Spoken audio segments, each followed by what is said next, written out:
Hey guys, it's Max. Today I'm comparing the brand new Apple Watch SE against the Apple Watch Series 3.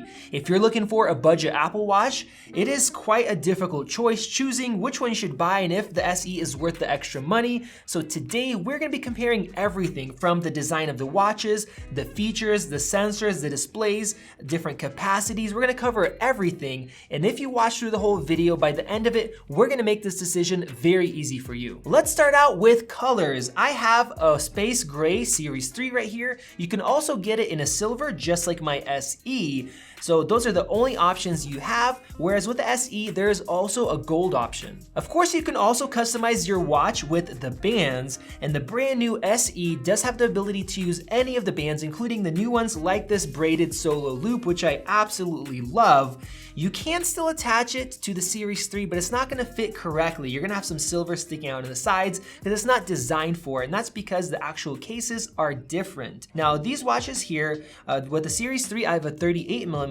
and the SE is a 40. So a couple things changed. One of them is the exterior of the chassis, so the SE is slightly larger. With that said though, the Series 3, even though it's smaller, it's actually thicker and it's heavier. The crown has been redesigned. It has a little bit more grip because the cutouts are larger. It's actually at the same time slimmer as well, and the biggest difference is it also has haptic feedback. So as I'm scrolling here, I'm getting a little pulse telling me that I'm scrolling. It's not a huge deal, but it definitely is a nice extra touch. Right below that, we have the side button. On the Apple Watch Series 3, it sticks out over here and it's not flush with the body. It doesn't look as nice and clean as the SE and newer watches where it is flush. You probably noticed that the microphone is right between the crown and the button on the new SE, whereas the Series 3, it was on the other side next to the speakers. Now, along with the difference in placement, which helps the watch hear you better, the quality of the microphone has been improved, and it also enables you to have the noise app over here, which in the background, it will actually listen to noises. It'll tell you if you're in a loud environment, or you can use it by itself, which we use all the time here at MaxTech. Because the mic was moved, there is extra space for a larger speaker on the SE, and it's about 50% louder, which is great if you're speaking to Siri, if you're getting notifications, or a phone call. I took off the watch strap, so let's flip these over and take a look at the sensors. The Series 3 has a lot more aluminum, and it's using a composite sensor, this little circle here, so basically plastic, where on the SE, we have glass all around here. It's actually ceramic and sapphire crystal. Now, the design looks different. The Series 3 has two lights and two sensors, where the SE has one more powerful light in the center, a lot of sensors around the outside, so those have been updated, and we have the second generation heart rate sensors here. Along with that, the accelerometer has been updated. It could sense twice the G-forces now, and you also get fall detection. So if that's important to you, you won't get that with the Series 3. The Series 3 also misses out on the compass and the always-on altimeter, which are great features for hikers. Now, another difference is that the Series 3 cannot be purchased with LTE, whereas the SE can. As you guys see right here, I do have the LTE version of the SE. Now, the Series 3 was actually the first Apple Watch to have the LTE option, but then Apple dropped it later when they had newer watches. And the SE also stands out because it is the first Apple Watch where it only costs you $50 more to go for the LTE option instead of $100 like on all of the other Apple Watches. And now that is because Apple really wants to push this Apple Watch to maybe teenagers, kids, older adults, people that don't have phones with their new family setup option, which we showed you guys how to use. You guys can check out the link in the video description. And I went for it just because this is gonna be for my kids. So it's definitely a great choice if you want LTE. And now let's compare the displays, where we have some massive differences in both how it looks and the capabilities.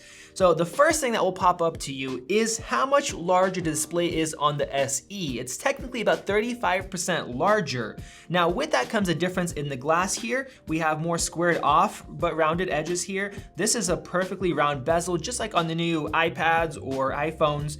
And the display on the inside has rounded corners as well, instead of just a regular, square or rectangular shape. Now with that large display, you guys can see in the Maps app how much more is visible. Here I have them both centered the same. On the SE, I can see the hospital right here. I see Indiana, I see these side streets.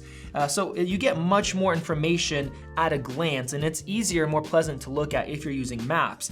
Along with that, if you want to do stuff such as photos, let me go ahead and open up the Photos app here. This really shows off the difference in the displays where it's filling up the whole frame. The SE is definitely nicer. Here's what that difference looks like in the real world with an Apple Watch face. This is the Fire one. With the SE, it's filling up the whole display. It looks much nicer. Along with that, the SE has much more watch faces. It actually has 15 more options, and it has all of the watch faces from the Series 6 and the latest updates, whereas the Series 3 is really limited because of its display. So a lot of these nicer full screen watch faces, like the California one that I like, and these ones that just fill up, give you a lot of info, they're just simply not available on the Series 3. And now let's talk about performance. The SE is using the S5 chip, and it has twice the performance of the S3 chip inside the Series 3. Now, that's gonna make everything smoother. Apps might launch a little bit faster, and what I noticed is for the initial setup,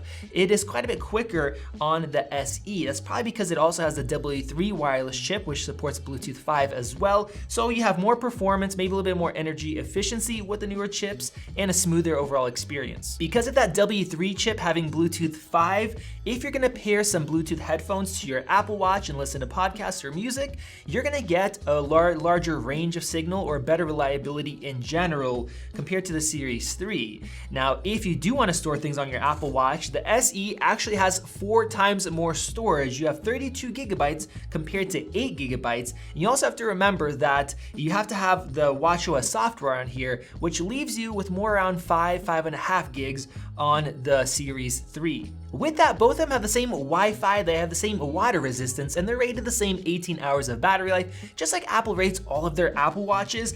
Now, if the SE has the same battery from the Series 4, which we haven't seen a teardown yet, but if so, you should get a little bit better battery life in the real world. When I upgraded from my Series 3 to the Series 4, I did notice an increase of battery life. At the end of the day, I would have about 30-35% remaining when I put on the charger compared to being close to dead. So with all of that said, let's wrap this up and answer the original question. Which Apple Watch should you get, the SE or the Series 3? And I let you guys know that I'm gonna make it easy for you guys. At $279 with a $50 LTE option, the SE is an amazing value. And I believe that for almost everybody out there that's wanting to buy an Apple Watch, you should go with the SE.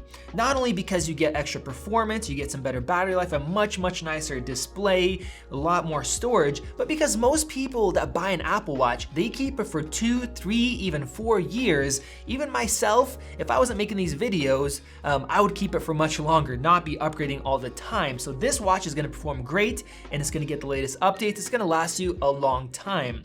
Now, it gets a little bit more difficult when you look at the price on Amazon right now, and we'll leave a link down in the video description. You can buy a Series 3 for $169. That's $110 less than the SE. It's a really big price difference. So if you're somebody that literally just wants to do simple fitness tracking and you want to get notifications on your wrist from some apps, some texts, then the Series C is going to do a perfectly fine job. It still works great. A lot of people are buying them.